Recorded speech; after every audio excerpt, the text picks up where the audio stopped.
Recuerden, estamos viendo las cartas del apóstol Pedro. Primera carta del apóstol Pedro. La idea es ver las dos. Y este es el mensaje número 18 ya de esta preciosa serie. Estamos, hermanos, en el capítulo número 3, donde comenzamos a ver la conducta de los cónyuges. Luego veíamos la conducta de los creyentes, y hace 8 días veíamos padeciendo como cristianos. Veíamos que es normal el padecimiento cristiano, veíamos que nuestra respuesta al padecimiento cristiano, y veíamos nuestra conducta en el padecimiento cristiano. Terminando el capítulo número 3, vamos a ver los padecimientos de Cristo, versículos 18 al 22. Pero no vamos a especificar los padecimientos de Cristo, dado que Pedro es reiterativo. Y recuerden por qué Pedro es reiterativo al hablar del padecimiento cristiano y al hablar del padecimiento de Cristo. Es reiterativo porque la iglesia estaba padeciendo enormemente, y por eso le escribe esta carta como una carta de consolación, de ayuda para estas personas que estaban padeciendo. Y ahora que vamos a hablar de los padecimientos de Cristo, versículos 18 al 22, no nos va a hablar en sí de los padecimientos como tal, sino más bien de los resultados de esos padecimientos. De tal manera que yo tengo 3 puntos, y primero sería los padecimientos de Cristo. Número 1, su padecimiento nos dio el perdón de nuestros pecados como resultado. Número 2, su padecimiento fue dado a conocer a los antiguos. Y número 3, su padecimiento fue reivindicado en la resurrección. Así es como vamos a mirar estos pasajes. Quiero decirles de antemano que este texto es uno de los más difíciles de la Biblia. De hecho, hay una cantidad, hermanos, de interpretaciones acá que uno se queda asombrado. Yo le pido a Dios que me ayude en esto, y voy a hacer lo más bíblico que pueda, aunque mi apreciación puede tener cierta dificultad. Pero bueno, vamos a tratar, ya que es un texto bien difícil, y si no se han puesto de acuerdo los grandes teólogos, hermano, pues bueno, pero por lo menos miremos cómo Dios nos guía en este estudio, en un estudio que hemos podido por lo menos sentarnos a mirar y evaluar estos versículos para no errar. Y siempre, hermanos, procuro que el punto que se dé por lo menos sea apoyado por la Biblia en general. Ese es el punto. Se conoce como la analogía de la fe. La misma Biblia es su intérprete, para no ir yo de una manera sesgada y decir que esto es lo que quiere decir el pasaje, cuando puede ir en contra de otros textos de la Biblia. Así que la Biblia es su principal intérprete, es su intérprete mejor. Vamos con el punto número 1, su padecimiento. Vamos a hablar los padecimientos de Cristo, resultado. Entonces, su padecimiento nos dio el perdón de nuestros pecados, versículo 18. Y déjenme lo leo desde el 17 para que podamos mejor entrar a la lectura, como habíamos terminado hace 8 días. Dice el 17: porque mejor es que padezcáis haciendo el bien, si la voluntad de Dios así lo requiere, que haciendo el mal. Porque también Cristo padeció una sola vez por los pecados, el justo por los injustos, para llevarnos a Dios, siendo a la verdad muerto en la carne, pero vivificado en el Espíritu. Entonces, su padecimiento nos dio el perdón de pecados. Y otra vez, hablamos hace 8 días que es normal el padecimiento, y entonces, y ese padecimiento obviamente es del creyente, y esto sí es la voluntad de Dios. Por eso el 17, porque mejor es que padezcáis haciendo el bien, sí, la voluntad de Dios así lo requiere, porque si no lo requiere, pues no hay problema. Pero ¿quién determina eso? Lo determina Dios. Dios es el que va a determinar si su padecimiento es requerido o no. Si Dios ve que usted debe padecer, ahora que el pastor Juan Carlos nos hablaba, yo pensaba, porque él decía, yo estoy aquí, conocí la reforma y todo, al comienzo fue muy quisquilloso, pero fue muy quisquilloso cuando le hablaban en el 2013, 2014, pero Dios le permitió un padecimiento personal, y después de ese padecimiento personal, Dios le permitió conocer la reforma. O sea, Dios tiene maneras de trabajar, y lo digo porque Él lo dijo ahorita, ¿no? Dios tiene maneras de trabajar, hermano, que uno, a veces uno es tan terco, hermanos, en alguna apreciación, y Dios tiene que meterlo muchas veces por situaciones difíciles, para que comprendamos. Pero eso está en la voluntad de Dios. Y la voluntad de Dios así lo requiere, bienvenido. Pero luego dice, es mejor padecer haciendo el bien que haciendo el mal. Pero entonces ahora responde, ahora, ¿por qué? ¿Por qué ustedes están padeciendo? Bueno, porque también Cristo padeció. También Cristo padeció. Entonces, cada vez que un creyente, como que eso está muy duro, estoy padeciendo por el cristiano, entonces también Cristo padeció. La idea es que miremos a Cristo. Y Cristo padeció para salvarnos. Entonces nosotros ya somos salvos, pues el padecimiento, digamos, pues hombre, no debería qué sé yo, de preocuparnos, no debería de desalentarnos, porque si ya tenemos la salvación por los padecimientos de Cristo, así que los padecimientos de nosotros son muy mínimos, muy, digamos, muy menores, no se comparan con los padecimientos de Cristo. Entonces, porque también Cristo padeció, y ahí es donde entra en el tema, ¿cuántas veces? Una sola vez, una sola vez, y padeció por los pecados, y aquí entendemos que al decir que padeció por los pecados, es que padeció para perdonar nuestros pecados. El justo por los injustos, es otro punto que vamos a mirar, para llevarnos a Dios, otro punto que va a tocar, siendo la verdad muerto en la carne, pero vivificado en el Espíritu, que es la parte problemática. Entonces primero Cristo padeció una sola vez para darnos el perdón de nuestros pecados, y esto es muy claro, y voy a ir a los pasajes. Hebreos 9, 24 al 28 nos habla de este único padecimiento, y obviamente tiene que ser así, porque anteriormente, y cada vez que pecaban los judíos, había un sacrificio, y pareciera que, y hay canciones por ahí que no me gustan, que están diciendo, hay que volver a poner a Cristo en la cruz. Es decir, pareciera que cada vez que la iglesia que se desvía, o cada vez que los creyentes se vuelven como muy mundanos, hay que volver a crucificar a Cristo. No, hermano, Cristo padeció una sola vez. Hebreos 9, 24, porque no entró Cristo en el santuario hecho de mano, figura del verdadero. No fue en ese, una figura como entraba anteriormente los sumos sacerdotes, sino en el cielo mismo, para presentarse ahora por nosotros ante Dios. ¿Y cómo lo hizo? Y no para ofrecerse muchas veces. Cristo no se ofreció muchas veces, como era la tipología. La tipología de los sacrificios del Antiguo Testamento hablaban, aunque eran muchos sacrificios, pero tipificaban al único y verdadero sacrificio.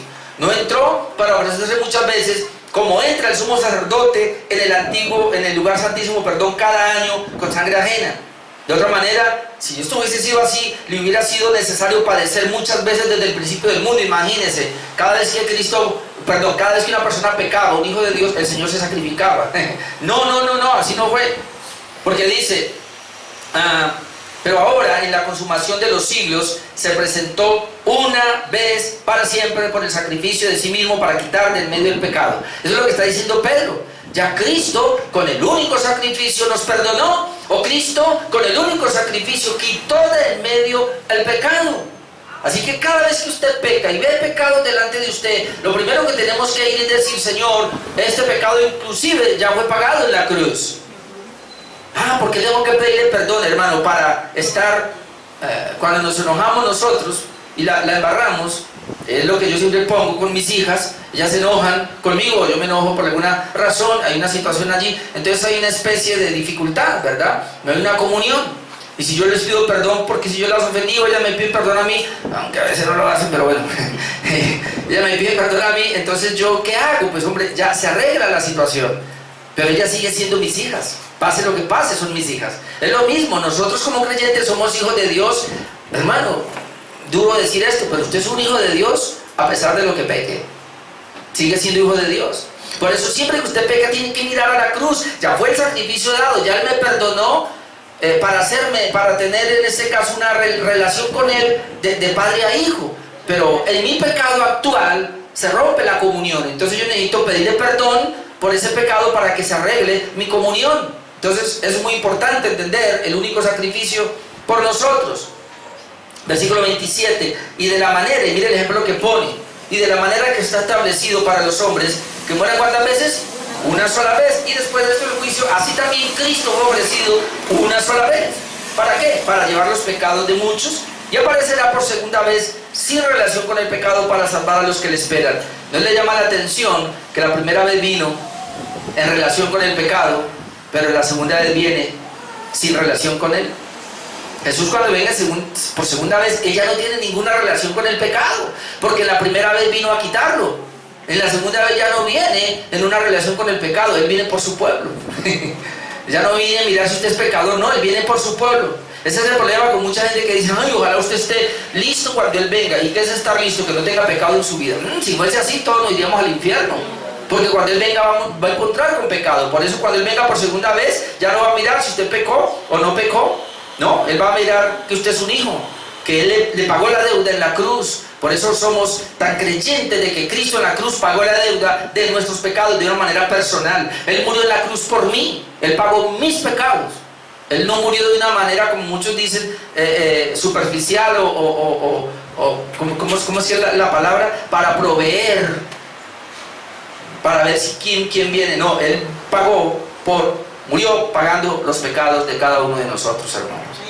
Eso también lo dice Hebreos capítulo 10, versículo 9 al 14, que es la primera partecita de ahí. Y diciendo luego, de aquí vengo, Dios, para hacer tu voluntad. Quita lo primero para establecer esto último. Y eso lo primero se refiere al antiguo pacto. En esa voluntad somos santificados mediante la ofrenda del cuerpo de Jesús, hecho una vez para siempre. Una sola ofrenda, una sola vez. Y ciertamente todo sacerdote está día tras día ministrando y ofreciendo muchas veces los mismos sacrificios que nunca pueden quitar los pecados. Hermano, déjeme decirle que antes de yo conocer bien la parte de la justificación, yo pensaba que los pecados se quitaban con mi confesión. Yo me veía pecar, yo de la sangre de Cristo, y todo yo pensaba como que el hisopo y la sangre de Cristo me limpiaba de todo pecado. Ay, estoy limpio, Señor. No sé de dónde cogí la idea o no me enseñaron bien, pero yo pensaba que cada vez que yo me arrepentía y le pedía perdón al pecado, ahí el Señor me limpiaba. Sin embargo, ya fuimos limpios hace rato, hermanos. Versículo 12. Pero Cristo, habiendo ofrecido una vez para siempre un solo sacrificio por los pecados, otra vez uno solo, se ha sentado a la diestra de Dios de ahí en adelante, esperando que sus enemigos sean puestos por el estrado de sus pies, porque con una sola ofrenda hizo perfectos, ¿para cuándo? Para siempre, a los santificados. Obviamente nosotros, como el mismo Pablo nos advierte en Gálatas, ustedes son libres, pero no vayan a usar la libertad como ocasión para la carne. Nosotros hemos sido perdonados ya una sola vez, con una sola ofrenda, fueron limpios nuestros pecados, ya somos perfectos, pero no aprovechemos eso ahora. Entonces ahora yo me voy a dar la rienda suelta a mi carne, porque eso indica verdaderamente que no hemos sido limpiados. Ese es el punto, hermanos. Habla de la santidad, dice, con una sola ofrenda hizo perfectos para siempre a los santificados, indicando que ya son santificados, y un santificado camina en santidad, hermano. Ese es el punto. La parte 2 de este versículo 18 es que nos dio el perdón porque ofreció el sacrificio perfecto. Versículo 18. Porque también Cristo padeció una sola vez por los pecados, el justo por los injustos. Muy importante eso. Es decir, nos dio el perdón porque ofreció el sacrificio perfecto. Y otra vez me remito a Hebreos capítulo 7, versículos 26 y 28, que eso es lo que está diciendo Pedro. No solamente padeció una sola vez por los pecados, sino que padeció el justo por los injustos. El único justo es Él y todos nosotros injustos. En Hebreos 7:26 nos dice, porque tal sumo sacerdote nos convenía. Y ahora ese tal, ¿cómo es ese sacerdote que nos convenía? Santo, inocente, sin mancha, apartado de los pecadores, es decir, no como nosotros, y hecho más sublime que los cielos, que no tiene necesidad cada día, como aquellos sumos sacerdotes, de ofrecer primero sacrificios por los propios pecados y luego por los del pueblo. Porque esto lo hizo, ¿cuántas veces? Una vez y para siempre, como ya lo vimos, ofreciéndose a sí mismo. Porque la ley constituye, note, sumos sacerdotes a débiles hombres. Eso es lo que somos nosotros, débiles hombres. Pero la palabra del juramento posterior a la ley, al Hijo, hecho perfecto para siempre. Cuando hablamos de ese sacrificio perfecto, tenemos que entender que todos los tipos del antiguo pacto eran imperfectos. Por eso tenía que oficiarse una y otra vez. ¿Cuál es la razón por la cual el sacrificio de Cristo no se ofició varias veces y Cristo muere una sola vez? Porque fue perfecto. Porque fue perfecto. Y con ese sacrificio perfecto salvó a Adán, porque yo creo que Adán fue salvo, desde Adán, hermano, hasta el último hombre que nazca. Hasta el último que nazca. Y que el Señor vino a salvarlo, con ese solo sacrificio alcanzó. No hay otro medio de salvación. Por favor, en esto vamos a ser muy tajantes. Por eso nosotros no podemos creer que ninguna iglesia oriental pueda traer salvación. Nosotros no podemos creer que los musulmanes puedan traer salvación. Nosotros no creemos que cualquier religión que haya buscando otro medio, o la iglesia católica o la iglesia evangélica pretendiendo que a través de sus esfuerzos o sus buenas obras o sus sacrificios puedan alcanzar la salvación. No hay manera, no hay manera. El único medio de salvación se llama nuestro Señor Jesucristo, porque fue el único sacrificio perfecto, y todos los que creemos en Él, porque Cristo murió por nosotros, perdonando nuestros pecados, somos salvos. Ahí no hay nada más que hacer. Así que en eso somos radicales, somos tajantes, no podemos aceptar el ecumenismo en este sentido. No, es que ellos también buscan el bien. No. La religión, aunque haga muchas cosas buenas, hermano, eso no trae salvación. Otro punto acá, el punto número 3 del versículo 18, es que el propósito de su padecimiento fue el de llevarnos a Dios. Importante, mire cada verso cómo uno lo puede llevar, porque también Cristo padeció una sola vez por los pecados, el justo por los injustos, pero ahora dice, para llevarnos a Dios. ¿No ha pensado en eso, hermanos? El propósito entonces del perdón de nuestros pecados es llevarnos a Dios. Porque recuerde, nosotros fuimos destituidos de la gloria de Dios. Las personas no creen así, lamentablemente. Romanos 3:23 es tajante. Fuimos destituidos de la gloria de Dios, por cuanto todos pecaron, están destituidos de la gloria de Dios. O pregúntele cómo fue, pregúntele a Adán. Cuando Adán pecó, el Señor, ¿qué lo hizo? Lo sacó del huerto. Y allá nadie va a volver, a menos que podamos entrar por medio de Jesucristo. Así que volver a Dios, regresar a Dios es fundamental. Por eso Él dice, el justo murió por los injustos, con el propósito de llevarnos a Dios. Y ahora entendemos mucho mejor Mateo 5:8. Creo que anoche mi esposa me lo mencionaba y desde mañana lo predico. Mateo 5:8, bienaventurados los de limpio corazón, porque ellos verán a Dios.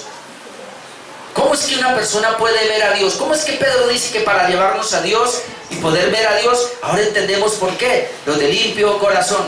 ¿Quiénes son los de limpio corazón? Pues ese sacrificio perfecto de Jesús, que se ofició una sola vez, pudo limpiar el corazón de ellos. Y porque tienen el limpio corazón es que podemos ir a Dios. Ahora, ¿cuál es el problema que tenemos aquí con la religión? Con muchos creyentes que le dicen a su misma feligresía, limpie su corazón para que pueda ver a Dios. Alguien cometió un pecado, pilas, porque usted está en pecado y usted no va a ver a Dios si no limpia su pecado. ¿Pero cómo lo voy a limpiar? Algunos son más atrevidos pactando, llevándole ofrendas al pastor. Otros dicen ayunando, orando, una cantidad de cosas. No, mi amado hermano, no. Con un solo sacrificio, hecho en este caso por el justo perfecto, nos lleva a Dios. Hermano, ¿quién puede limpiar su propio corazón? Nadie. Su corazón es podrido, el mío también, pero el Señor es el único que lo pudo limpiar. Y como Él lo pudo limpiar, entonces puede decir, bienaventurados los de limpio corazón. Usted no se limpia, el Señor lo limpió. Y esa es la fe que tenemos. Bienaventurados los que están limpios, porque la sangre de Cristo los limpió. Bienaventurados los de limpio corazón, porque ellos verán a Dios. Es lo mismo cuando Jesús habla con Nicodemo, que es lo que le dice, mira, si no naces de nuevo no puedes ver a Dios. Y aquí Pedro nos está diciendo que ahora podemos ver a Dios, y qué interesante. Y ahora entendemos también mejor Hebreos 12:14, un texto con el cual nos aporreaban o aporreamos a otros, ¿no? Mire, seguir la paz con todos y la santidad, sin la cual nadie verá al Señor. Hermano, hay pastores que descalifican a mucha gente, o aún a los mismos pastores. Un pecado que cometen, usted sin santidad no verá a Dios. Volvemos al mismo punto, pretendiendo que nosotros somos los que hacemos la santidad. Hermano, sí, tú y yo vamos a vivir en santidad y procuramos vivir la santidad, pero esa santidad tuya, esa no es la que te lleva al cielo.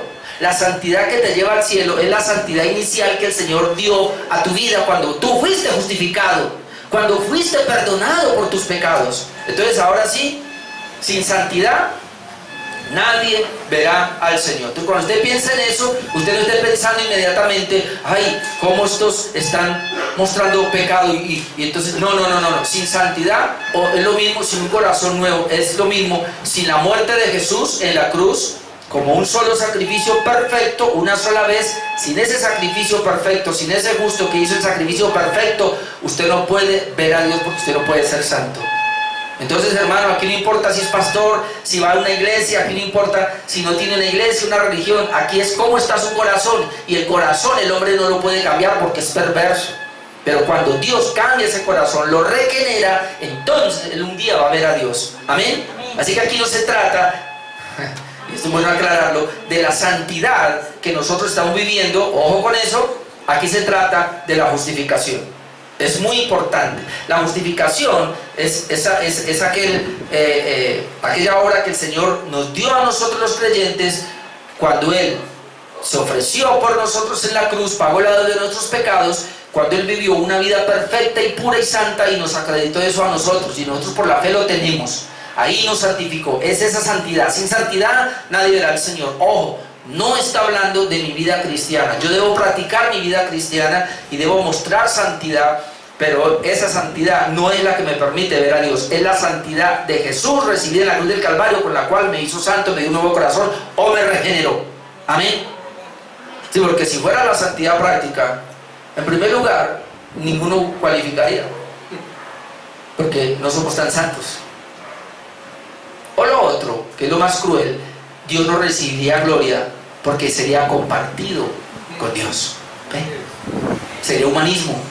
Por eso es tan peligroso aquellas personas que dicen, ah, sí, el Señor me salvó, pero ¿qué? Fuese usted y complete eso. Hermano, eso ya deja de ser evangelio. Eso ya deja de ser gracia. Por eso yo hago mucho énfasis en una cosa es la justificación y otra cosa es la santificación. Debemos procurar la santidad, pero no porque vamos a ser salvos. Más bien, lo veo en la palabra que es para recibir galardones, premios y para estar agradados. Y digámoslo de esta manera para que me vaya bien, hermano. Si como cristiano yo procuro la santidad, me va a ir bien. Pero si usted como cristiano no es tan santo, no le va a ir bien. Ese es el punto. Y el último punto de ese versículo 18. Nuestra justificación se ratificó por su resurrección y glorificación. Impresionante. Leo el versículo total. Porque también Cristo padeció una sola vez por los pecados y el justo por los injustos, para llevarnos a Dios, siendo a la verdad muerto en la carne, pero vivificado en el Espíritu. Y comenzamos con el problema. Bueno, lo claro aquí es que dice que siendo a la verdad muerto en la carne, claro, está hablando del cuerpo. El cuerpo de Cristo murió, pero vivificado en el Espíritu. Esa palabra vivificado en el Espíritu, hermanos, donde las personas que es vivificado en el Espíritu, está hablando del Espíritu de Cristo, que el cuerpo de Cristo muere, pero luego el Espíritu que fue vivificado, y entonces en esos 3 días fue al infierno. ¿Qué es lo que vamos a mirar ahora? O está hablando de una resurrección, de una vivificación, más como la resurrección del cuerpo de Cristo, y ahí los exegetas no se ponen de acuerdo. Sin embargo, yo lo tomo y lo que dije es: nuestra justificación se ratifica por su resurrección y glorificación. Mi punto de vista es que ese vivificado del Espíritu, como lo voy a mostrar ahora por el contexto, se refiere más a la resurrección de Jesús, que de pronto a que su Espíritu seguía teniendo vida y mientras Él estaba en el cuerpo. Y eso lo cojo con Romanos 4, 23, 25, porque dice así, Romanos 4, 23, hablando de Abraham, y no solamente con respecto a él se escribió que le fue contada, es decir, la justificación por la fe, sino también con respecto a nosotros, a quien ha de ser contada, esto es, a los que creemos en el que levantó de los muertos a Jesús, Señor nuestro. Creemos en el que levantó de los muertos a Jesús, Señor nuestro. Ahora del 25, el cual fue entregado por nuestras agresiones, habla de muerte, como dice Pedro. Dice que Él murió en la carne, fue muerto en la carne, entonces fue entregado por nuestras agresiones y resucitado para nuestra justificación. Otra vez, el texto es difícil. Aquí el que estamos leyendo es claro: y resucitado para nuestra justificación, donde entendemos que no solamente la muerte de Cristo nos dio la salvación, sino la resurrección de Cristo en victoria. Él resucita y Él es glorificado, y por eso tiene para nosotros la justificación. Pero el punto de Pedro es que entendemos claro, siendo la verdad muerto en la carne, eso lo entendemos, pero vivificado en el Espíritu. Vivificado en el Espíritu, ¿está hablando del Espíritu de Cristo que quedó por ahí, o está hablando de la resurrección que fue reivindicada? Yo me voy por ese segundo punto. Pero vamos al 3, que eso va muy ligado ahí. Perdón, al punto número 2. Punto número 2 sería, hablando de los padecimientos de Cristo, que su padecimiento fue dado a conocer a los antiguos. Versículo 19 al 20. Permítanme, lo leo y luego tratamos de entrar. Textos bien difíciles. En el cual, ahora miramos, también fue y predicó a los espíritus encarcelados. Ya hay otro problema. Los que en otro tiempo desobedecieron, cuando una vez esperaban la paciencia de Dios en los días de Noé, mientras se preparaba el arca en la cual pocas personas, es decir, 8, fueron salvadas por agua. Por eso dije, estos versículos son bien difíciles, hermanos. Hablar de los padecimientos de Cristo, mi punto es acá, que su padecimiento fue dado a conocer a los antiguos. ¿Por qué digo esto, que fue dado a conocer a los antiguos? Versículo 19 nos dice que Cristo en su espíritu, es lo que yo entiendo, hermano, ya dando como una, digamos, una interpretación, y otra vez puedo estar errado, porque es muy difícil, hermano, pero lo que yo entiendo acá es que Cristo en su espíritu había predicado a los espíritus encarcelados. Versículo 19, eso es lo que entiendo. Habría que definir ahora cuál es el espíritu de Cristo y cuáles son los espíritus encarcelados, que ese es el problema. Entonces aquí muchos creen, hermanos, que Cristo después de su muerte fue a predicar salvación a los espíritus encarcelados. Pero entonces otra vez, ¿cuáles son los espíritus encarcelados? Algunos dicen que aquellos que habían muerto antes de la muerte, es decir, antes de que Jesús fuera al infierno, que es otro punto. Descendió Jesús al infierno, y este es un texto que pareciera, aunque el texto en sí no habla de esa parte, pero pareciera que sí.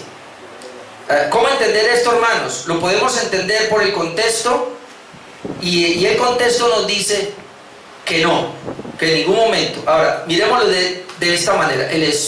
Por el espíritu vivificado, que es lo que es como venimos leyendo, y luego dice en el cual, es decir, en ese espíritu.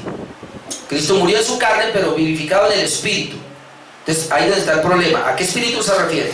Pero luego dice en el cual es el espíritu, en ese espíritu, en el cual también fue y predicó a los espíritus encarcelados. ¿Cuáles son esos espíritus encarcelados? Como ya dije, algunos creen que se refiere a todos los espíritus, a la gente que murió en el Antiguo Testamento y que el Señor fue a predicarles que será victoria. Pero si pensamos en eso, entonces pensamos que su espíritu fue por allá, aunque la Biblia no nos habla claro de eso. Hermanos, yo voy a dejar esto para el segundo libro, para hablar, y un tema especial, si realmente Cristo fue al infierno. Eso lo voy a dejar para después, ahorita no. Los que en otro tiempo, yo creo que el versículo 20, y para mí es la clave de esto, hermanos, los que en otro tiempo desobedecieron. Entonces habríamos que mirar el cual el espíritu vivificado de Cristo fue y predicó a los espíritus encarcelados. Ahorita hablamos de las posibles interpretaciones, pero el texto aquí nos aclara el 20. Esos espíritus encarcelados son los que en otro tiempo, o sea que no es el tiempo de ahí. Yo entiendo que no es el tiempo, como algunos lo creen, que es el tiempo de los 3 días que el Señor estuvo en la tumba. No, porque ahí dice, los que en otro tiempo desobedecieron. Y pero ¿cuál es ese otro tiempo? Por eso me gusta el contexto. Cuando una vez esperaban la paciencia de Dios, ¿pero cuándo? En los días de Noé. Ya. Pues entonces el Señor se trasladó hasta allá en espíritu en ese tiempo, mientras se preparaba el arca, en la cual pocas personas, en 18, fueron salvadas por agua. Vamos por partes entonces acá. ¿Qué nos dice el contexto, hermanos? El contexto nos aclara a quién se refiere los espíritus encarcelados. Aquí cuando vemos esto, vemos que los espíritus encarcelados, y otra vez, hay otra postura, por lo menos el pastor MacArthur aquí tiene una postura diferente. Él dice que esos espíritus encarcelados se refiere a demonios, y obviamente entra en todo lo que habla de demonios para decir que se refiere a Génesis capítulo 6, pero ahí entramos en un problema, porque me va a decir entonces que los espíritus, si se refieren a demonios, entonces ellos tomaron forma corpórea, cuando la Biblia en otra parte me dice que es imposible porque ellos son espíritus. Aquí lo veíamos en la guerra espiritual, que estamos viendo la lucha espiritual los miércoles, que es imposible que estos espíritus sean corpóreos. Así que ahí, con todo el respeto del pastor MacArthur, pero creo que él está mirando de otra manera ese pasaje. Entonces, ¿quiénes son esos espíritus encarcelados? Ahora, la pregunta primero es, ¿el espíritu vivificado a qué se refiere? ¿Al espíritu de Cristo de ese momento, o se refiere a Cristo como tal, o al Espíritu Santo como tal, que estaba moviéndose en los días de Noé? Y el texto nos va a aclarar, el cual fue también y predicó a los espíritus encarcelados. No puede ser demonio, yo descarto eso. Entonces, espíritus, no, es que el problema es que dijera alma. Bueno, no importa, porque alma y espíritu son intercambiables en la Biblia. Entonces, más bien, y lo que yo entiendo es que esos espíritus encarcelados se refiere a esas personas a la cual el Señor dijo que se colmó la maldad, llegó hasta hacer que el Señor dijo voy a hacer un diluvio. Entonces todas esas personas, sus espíritus, sus almas estaban encarceladas, es decir, en esclavos del pecado. Los que vieron el video, el mensaje del miércoles, que yo hablaba de eso, cómo Satanás tiene a todo el mundo bajo su dominio. Veíamos cómo hay una posesión realmente demoníaca en el alma nomás, y otras personas en el alma y el cuerpo. Eso lo expliqué claramente. Pero entonces acá se refiere a ese tipo de personas. ¿Por qué espíritus encarcelados? Porque Dios envía a Noé a predicar salvación. El Señor va a mandar un diluvio, pero se van a salvar solo los que entren en el arca. Pero esta gente no le oyó, porque ellos estaban apresados. Es como yo lo entiendo, y por eso dice que aquí Noé, en el cual el Espíritu de Cristo, digámoslo más bien en esa parte, también fue y predicó a los espíritus encarcelados. Pero el punto es cuándo. ¿Fue en ese momento o está hablando del tiempo antiguo? Versículo 20. Los que en otro tiempo desobedecieron. Ahí ya me manda a otro tiempo. No fue los 3 días de la muerte de Jesús, como lo dice el pastor MacArthur o como lo dicen otras personas. No fue en ese tiempo, sino en otro tiempo. Dice, porque los que en otro tiempo desobedecieron. ¿Pero cuándo? Cuando una vez esperaban la paciencia de Dios, ¿ve? En los días de Noé. Y luego lo aclara mejor, mientras se preparaba el arca, en la cual pocas personas, es decir, 8, fueron salvas por agua. Pero el punto acá es que fue y predicó. Entonces, ¿qué le podía predicar el Señor suponiendo que son demonios? ¿Qué le podía predicar? ¿La derrota? ¿Y qué necesidad tenía? Otros dicen no. Se refiere a toda la gente que murió antes de la venida de Cristo y estaban ahí esperando en el seno de Abraham, y él fue a predicarle. ¿Qué les iba a predicar? ¿La victoria? Otros dicen no, le predicó a los impíos. Espíritus encarcelados son los impíos y ya estaban derrotados, y él fue al infierno a predicarles. ¿Qué? ¿Predicarles qué? Que están condenados. ¿Era necesario? Por eso, hermanos, yo me ayudo con otros pasajes, por lo menos tengo 2. No fue, Noé, en este caso que dice que fue predicó, Noé fue un predicador no de salvación sino de juicio. Es decir, la predicación que se le dio a estas personas, inclusive cuando Noé predicó, no fue para salvación, Noé predicó para juicio, y el Espíritu de Dios estaba con él. Vamos a mirar Segunda de Pedro 2, 4 al 5. Hay que tener cuidado, y por eso déjeme después, yo hago un tema específicamente sobre si descendió Cristo al infierno o no. Usted sabe, la postura nuestra es que Jesús no descendió al infierno. No. Las partes más bajas de la tierra que fueron traducidas como infierno se refiere a que Él se hizo hombre. Eso es lo más bajo. En la divinidad, hermano, hecha carne, eso es lo más bajo, es la parte más baja de la tierra. En 2 de Pedro 2, 4 al 5 nos dice: porque si Dios no perdonó a los ángeles que pecaron, sino que arrojándolos al infierno, los entregó a prisión de oscuridad. De aquí es que toma el pastor MacArthur para decir eso, para ser reservados al juicio. Y si no perdonó al mundo antiguo, sino que guardó a Noé, que este es el punto que quiero enfatizar, pregonero de justicia. La palabra pregonero aquí es predicador. Noé, que predicó juicio, porque él fue pregonero de justicia. ¿Cuál era el juicio de Noé? El Señor, la predicación de Noé, ¿cuál era? Mira, el Señor está hasta el tope de la maldad de ustedes, que están viviendo a espaldas de Dios. Dios da una orden, y la orden que me dio es que en 120 días va a enviar un diluvio y los va a matar a todos, pero Él tiene una gracia especial, y es que me dijo que construyera esta arca, y en esta arca todos los que entren en esa arca serán salvos, como una tipología de Cristo. El diluvio va a venir y lo va a llevar a todos. Es un juicio de maldición. Dios va a maldecir esta tierra al punto que va a acabar con todo ser humano, pero se van a salvar solamente los que entren en esa arca, incluyendo hombres y animales. Así que si ustedes no se arrepienten, si se arrepienten, vengan conmigo al arca. Y todos se burlaban.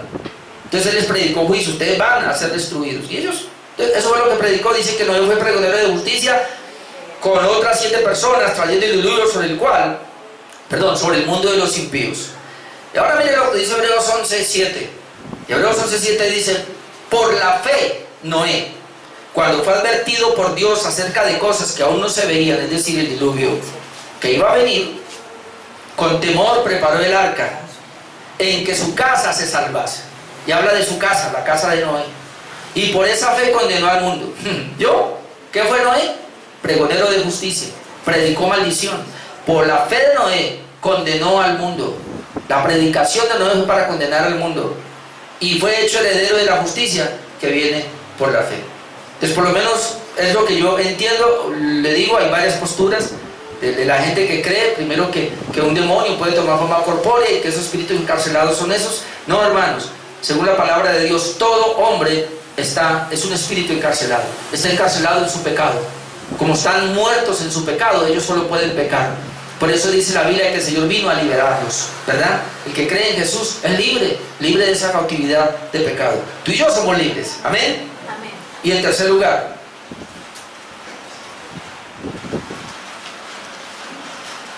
los padecimientos de Jesús. Su padecimiento fue reivindicado en la resurrección. Otro versículo difícil, el versículo 21 y 22 lo leo.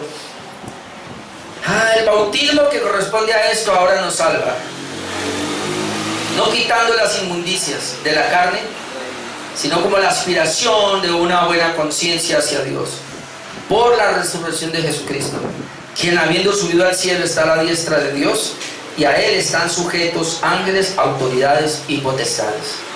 Número 3, el padecimiento de Jesús fue reivindicado en la resurrección. Otro versículo bien difícil de sacar, hermanos. Lo primero que yo puedo ver es que la reivindicación de Cristo tiene 3 aspectos que lo vamos a ver ahora. Pero primero, Pedro habla aquí del bautismo y él va a hacer una comparación. No hay otra manera de ver esas palabras.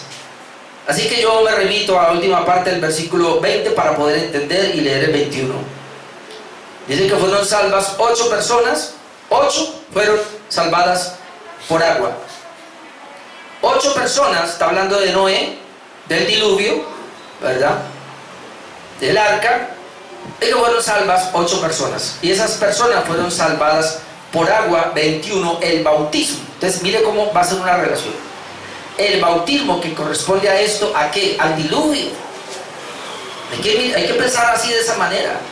Por eso cuando usted lea la Biblia, léala siempre así.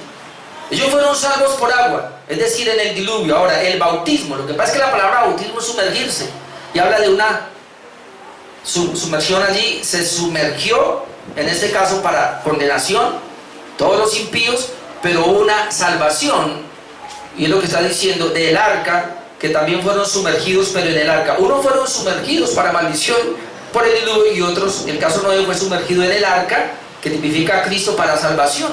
Entonces ahora dice el bautismo, la palabra sumersión, ¿sí?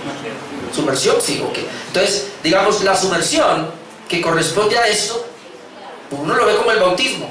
Entonces la sumersión o el bautismo que corresponde a esto ahora nos salva. Nosotros, dice Pedro, ahora nos salva. O la tipificación de esto ahora nos salva. Y él da la aclaración, obviamente, no quitando las inmundicias de la carne.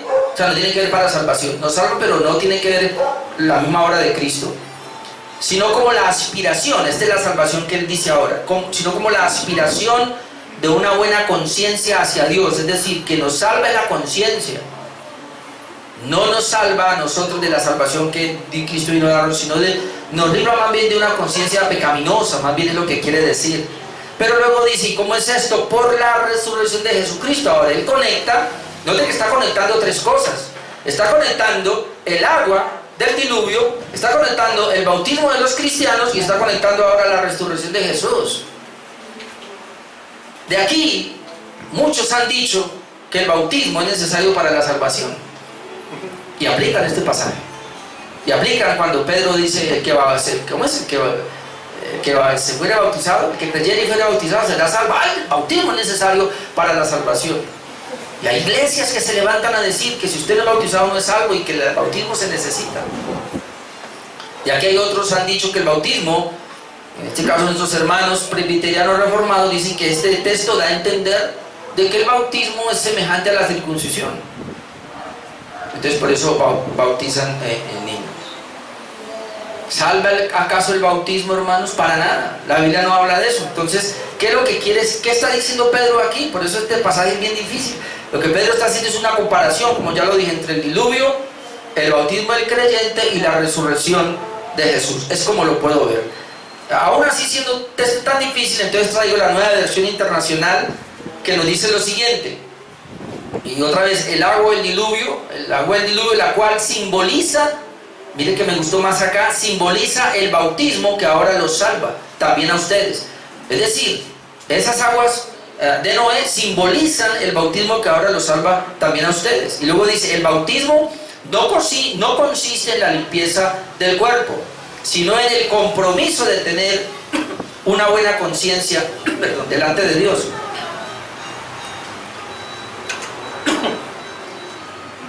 Mire lo que dice acá. El bautismo, la nueva versión internacional, no consiste en la limpieza del cuerpo, sino en el compromiso de tener una limpia conciencia delante de Dios. Esta salvación es posible por la resurrección de Jesucristo.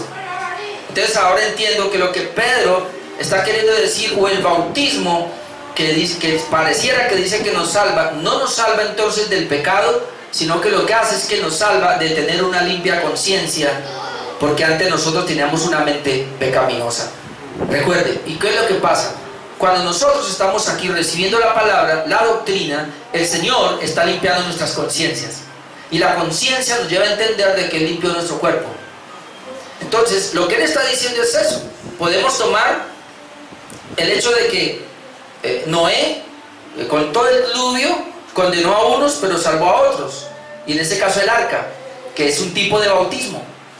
El bautismo es un tipo de salvación, y eso yo lo entiendo mucho mejor cuando vamos a Romanos 6, 3 y 4. El bautismo nos salva, pero una persona cuando se hace bautizar, o el bautismo que nosotros vemos en la Biblia, nos está hablando de la muerte y la resurrección de Jesús, y nos está hablando de la misma condenación. Es lo que trata de traer Pedro en el tiempo de Noé.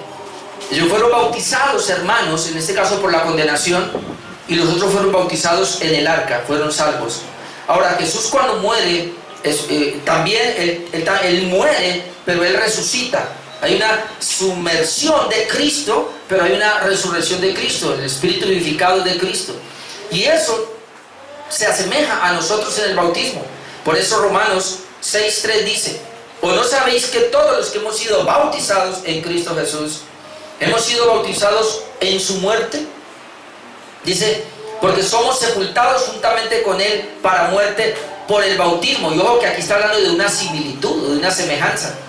Somos sepultados juntamente para muerte por el bautismo, o cuando nosotros nos están bautizando, hay una semejanza allí. ¿De quién? A fin de que como Cristo resucitó de los muertos, por la gloria del Padre, así también nosotros andemos en vida nueva. Y esto todo lo entendemos. La doctrina más sana es ver en el bautismo, hermanos, una señal o una representación de lo que ocurrió espiritualmente. Es algo externo para hablarnos de algo interno.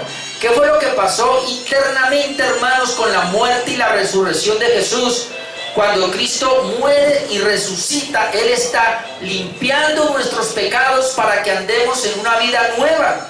Eso es lo que implica. Entonces, cuando una persona es bautizada, nosotros decimos, digamos que usted viene en una vida natural, y cuando la sumergimos en el agua y sale mojada, ella sale diferente, es decir, venía de una manera y salió de otra manera.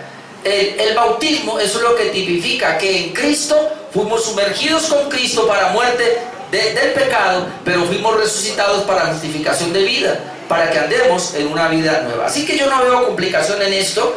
Sencillamente lo que Él está trayendo a colación es eso. ¿Por qué? Porque Él está hablando de esos espíritus que fueron encarcelados allá, que se les predicó juicio, y luego dice cuándo fue, el tiempo de Noé, y luego viene que si bien es cierto que ellos fueron condenados, también hubo gente que fue salva, porque el Señor los sumergió. En este caso viene el arca tipificando a Cristo, y de la misma manera esto tiene que ver con nosotros.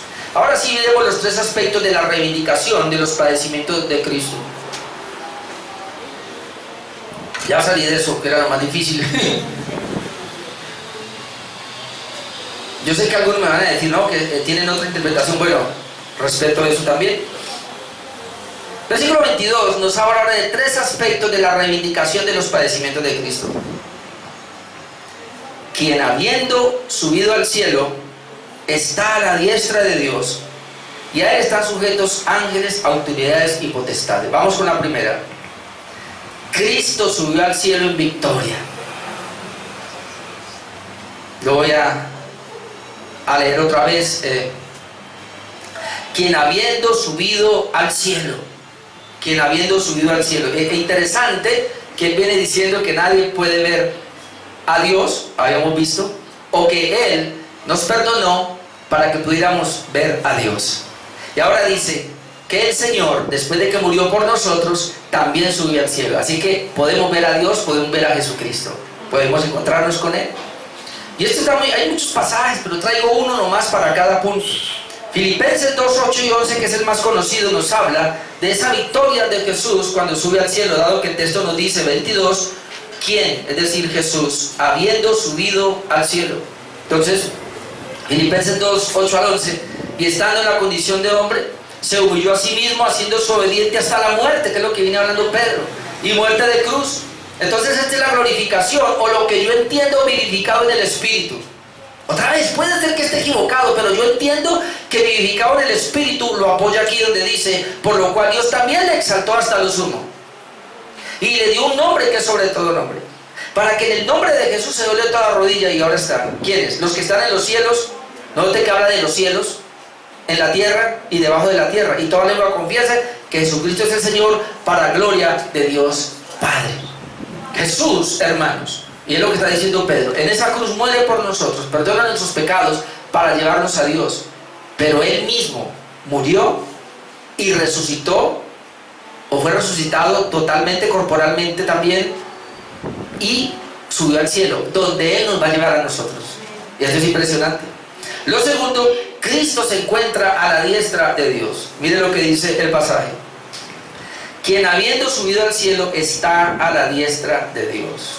Está a la diestra de Dios, a la derecha de Dios. Y ojo que aquí no vamos a hablar de partidos políticos ni nada de eso. Pero cuando miramos la diestra de Dios en la palabra, a mí me llamó la atención investigar un poquito sobre esto. Y hay una cantidad de versículos que hablan de la diestra. No solamente de la diestra de Dios, sino que habla de la diestra, hermanos. En primer lugar, la diestra habla de Dios. ¿Por qué la diestra habla de Dios? De hecho, ¿por qué Jesús se sentó a la diestra de Dios en lugares celestiales? Porque la diestra habla de Dios. La diestra habla de poder, la diestra habla de autoridad. No le traigo los pasajes, pero la diestra habla de los salvos. Y si usted va a Proverbios y en los salmos, va a encontrar que la diestra inclusive habla de integridad, habla de justos, habla de perseverancia, habla de dedicación, habla de esfuerzo, habla de empeño. Es decir, cuando encontramos en la Biblia la diestra o la derecha, en este caso, ¿por qué Jesús subió a la diestra de Dios y encontramos la derecha? Está hablando de todo lo que concierne a Dios y su palabra. Y entonces, ¿qué es la izquierda? Todo lo contrario. Todo lo contrario. Búsquelo usted mismo y vaya y verá que usted va a quedar sorprendido. Así que, inclusive la Biblia dice en Efesios 2:6 que nosotros fuimos resucitados con Cristo y fuimos sentados con Cristo en los lugares celestiales. ¿Dónde está Jesús? A la diestra. ¿Dónde estamos los creyentes? A la diestra. ¿Qué quiere decir esto? Todo lo que es de Dios y toda su victoria, todo lo que es de Dios y sus principios, todo lo que es de Dios, hermano, nosotros estamos con Él. Los salvos pasamos a estar con Él. No así los condenados. Van a estar al otro lado, a la izquierda, que es debilidad, condenación, todo eso como usted quiera encontrarlo en la Biblia. Y el pasaje, Hechos 2, 32, 35, hay muchos pasajes, pero por lo menos le traigo uno. Porque Pedro está diciendo eso. Pedro está diciendo, en versículo 22, quien habiendo subido al cielo está a la diestra de Dios. Y entonces, también lo había dicho acá en Hechos 2, 32, 35, a este Jesús resucitó Dios, de lo cual todos nosotros somos testigos. Así que exaltado por la diestra de Dios, Jesús resucitó, fue exaltado por la diestra de Dios. Y habiendo recibido del Padre la promesa del Espíritu Santo, ha derramado esto que vosotros veis y oís. Porque David no subió a los cielos, pues él mismo dice, dijo el Señor a mi Señor, siéntate a mi diestra otra vez, hasta que ponga a tus enemigos por estrado de tus pies. Cuando hablamos de la diestra, que Jesús subió a la diestra, hermanos, Él tiene todo poder, tiene toda autoridad, Él es todo soberano, Él es todo suficiente. Amén. Y nosotros estamos con Él en los lugares celestiales allí. Y en tercer lugar, ya para ir terminando, a Cristo se sujetan todas las autoridades celestiales. Y eso es lo que dice el texto. Otra vez leo el texto. Y quien, habiendo subido al cielo, está a la diestra de Dios, y a Él, por estar en ese lugar de autoridad, a Él están sujetos ángeles, autoridades y potestades. Y aunque aquí no nos clarifica qué tipo de ángeles, autoridades y potestades son, digamos lo que se refiere específicamente a los ángeles buenos. Hay ángeles malos que son los caídos, pero aún esos ángeles caídos, hablando del mismo diablo, hermanos, que están a la izquierda, Él también tiene autoridad sobre ellos. El Señor tiene autoridad, hermanos, tanto en la parte de derecha como en la parte de izquierda. En la parte de la derecha Él tiene autoridad, entonces sobre nosotros que somos su pueblo, sobre los ángeles, todos estos, Él tiene autoridad, como también tiene autoridad sobre los otros que están al otro lado. El pasaje acá sería Efesios 1, 19 al 23, que apoya esta parte, la autoridad que tiene Jesús en los lugares celestiales. Dice Efesios 1, 19 al 23, Efesios 1, 19, y viene hablando del poder de Cristo, y dice: ¿cuál es la supereminente grandeza de su poder para con nosotros, los que creemos, según la operación del poder de su fuerza? Esa fuerza, dice, la cual operó en Cristo, la misma fuerza del Padre operó en Cristo, resucitándole de los muertos y sentándole a su diestra. Otra vez aquí lo repite: y sentándole a su diestra en los lugares celestiales. Pero ¿cómo? Sobre todo principado y autoridad y poder y señorío, y sobre todo nombre que se nombra, no solo en este siglo, sino también en el venidero. Otra vez, sobre todo principal, autoridad, y que no especifica, pero uno entiende que sobre todo, tanto autoridades malas como buenas. Ninguna autoridad, hermano, puede levantarse delante del Señor. Todos están sujetos a Él, como dice aquí la palabra. Y luego dice, versículo 22, y esto es impresionante: y sometió todas las cosas bajo sus pies. Todo está sujeto bajo los pies de Cristo. Es decir, Cristo tiene toda la autoridad, todas las cosas. Pero ahora note: y lo dio, hablando de Dios, a Cristo, y lo dio por cabeza sobre todas las cosas a la iglesia. El Padre, que todo lo puso bajo los pies de Cristo, y Cristo tiene autoridad sobre todo, sobre todos los pies. El Padre cogió a Cristo y lo dio por autoridad, por cabeza sobre la iglesia. La cabeza de la iglesia es Cristo. Quien tiene la autoridad sobre la iglesia es Cristo, no es el pastor. Quien tiene la autoridad sobre la iglesia no es el apóstol, el pastor Juan Carlos.